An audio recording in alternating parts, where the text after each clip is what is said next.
My grandparents came here after World War II. They're from Barbados. And when they came to Crown Heights, there weren't too many black people here. You had waves of immigrants, Jewish immigrants come in at the turn of the century, and then white flight in the 50s, and then the West Indians came and bought the homes that the Jewish immigrants had occupied before them. It's definitely mixed socioeconomically, and it's always been that way. Historic districts, bordering housing projects where, you have, unfortunately, murders are pretty prominent. There's a lot of violence, there's a lot of drug dealing. And for better or for worse, you have a lot of gentrification. A lot of people are being priced out of Park Slope, priced out of Prospect Heights, and moving into Crown Heights.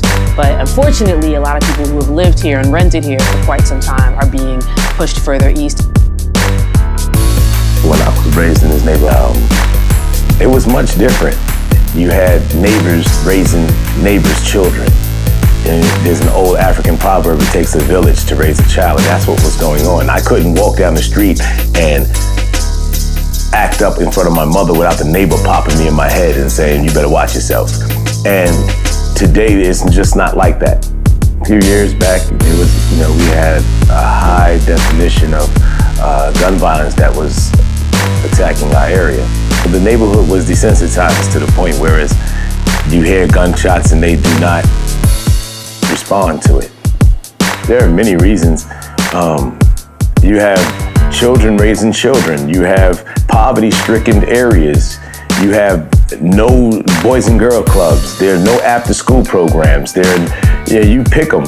They're out there. We're trying to say that our friends next door count.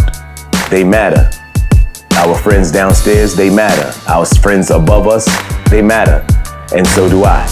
And if we come together, we can actually change the direction and change the behavior of this gun violence that plagues our community. 20 years ago, I was the same person on these streets, probably creating havoc. 20 years later, I'm trying to change the havoc that I started. Crown Heights is definitely the first neighborhood I have ever lived in where I felt like the minority. We moved here because we could afford it. But in the 2 years that we've been here, we've gotten to know the area, we've gotten to know our neighbors and the people that have lived here for generations. And now we're more invested in the issue of gentrification itself because we see how it's changing. And it's not an easy issue to have answers to or even practically know what to do apart from getting to know the people that have been living here, caring about them, and trying to get to know their stories. I really believe that we have a unique opportunity here to be part of a picture of the kingdom of God that is rarely seen or rarely comes together. A multicultural church that will strengthen what is already here, help that which needs mending because of the people that are here, for the people who've come here, and just how clearly God is working in our midst.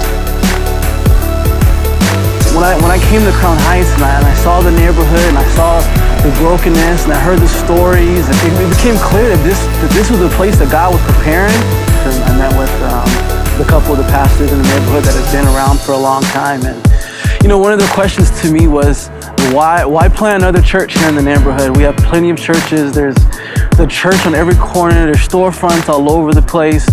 Why the need for another church? We began to just really get into my story, and I'll begin to share about my youth, and just had a profound experience coming to Christ. And going through that whole process had me really thinking hard about what kind of church that I wanted to be a part of, what kind of church that I knew my friends needed. Then I started to learn more about this neighborhood. It's just evidence that there's a serious issue of this fatherlessness, crime, poverty. At the same time, there's so much rich history and culture. In my heart, I just knew there's such a great opportunity to do something phenomenal for the kingdom.